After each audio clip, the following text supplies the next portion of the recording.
The Medal of Legacy in a small suburban neighborhood in the USA nestled between tidy lawns and white picket fences, lived a man named Marcus Jackson. He had always prided himself on his quiet resilience, choosing to lead with kindness and wisdom over confrontation. A veteran of the military, Marcus had earned countless medals throughout his service, but there was one that stood above all others: the Distinguished Service Cross, awarded for bravery in a battle where he saved the lives of his comrades, a testament to his unyielding spirit and dedication. Now, years after returning to civilian life, Marcus found peace in the warmth of his family. He lived with his wife, Tasha, and their two children, 10-year-old Jamal and 8-year-old Maya, in the house he had worked so hard for. Despite the neighborhood's reputation for being progressive, there were still occasional whispers of racism that crept around corners and festered in the hearts of some. One summer evening, Marcus was sitting on his front porch, watching the sunset with his family, when a group of teenagers, 4 white teens, no older than 16, swaggered by on their bikes. They were loud, boasting about their day at the park. But as they passed, they noticed Marcus sitting there in the fading light, his military jacket still hanging loosely over his shoulders. The medal he wore, a symbol of sacrifice and courage, caught the dying rays of the sun, gleaming brightly. It was the sight of the medal that triggered something in the teens. The one leading the group, a tall, gangly boy named Connor, paused for a moment, then whispered something to his friends. His tone was full of disdain and a sense of superiority that had been bred into him over years of ignorance and hate. The group began to surround Marcus, their eyes narrowing, an unsettling energy in the air. Marcus, sensing their approach, remained calm. He didn't flinch or look away. He knew what they were thinking, what they had been taught.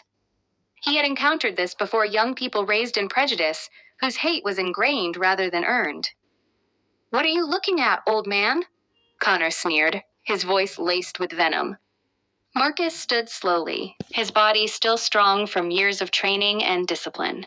"Just admiring the view," he replied coolly. "You kids are free to pass through, no trouble." But Connor wasn't ready to back down. He stepped closer, his gaze fixed on the medal, and scoffed. "You think you're special just because you fought in some war? You're just a black man in a military jacket." Before Marcus could respond, Jamal, hearing the hostile tone, ran outside, standing protectively in front of his father.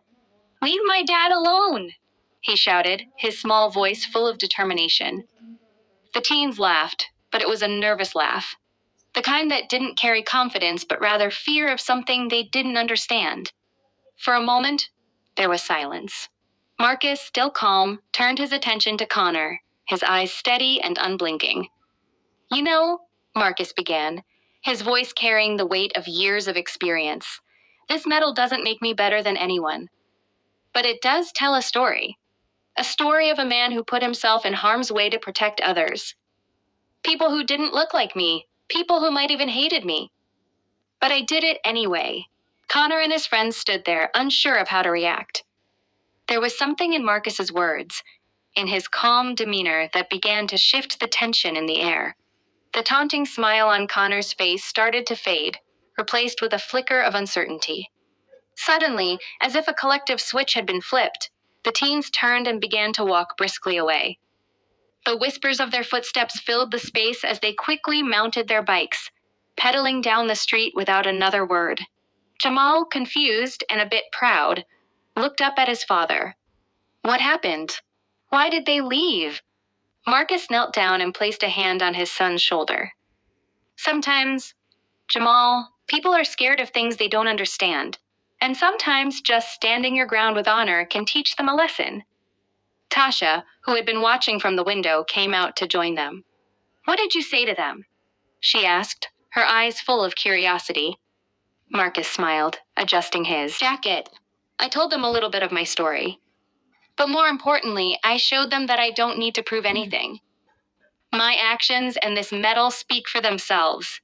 Later that evening, as the family sat together for dinner, Marcus couldn't help but think about the boys he had encountered. He hoped that in their confusion and their shame, they would reflect on what had just happened. He didn't expect them to change overnight, but he knew that sometimes the smallest seeds planted in a moment of quiet courage could grow into something that challenged the hate passed down through generations. And in the end, it wasn't just about protecting his family from the threat of ignorance. It was about showing his children that the strength of character was far more powerful than any fear or prejudice they might encounter in the world outside. As the sun dipped below the horizon, casting the neighborhood in a soft golden glow, Marcus felt a quiet sense of pride. He wasn't just protecting his family from a group of racists. He was helping to break the cycle, one lesson at a time.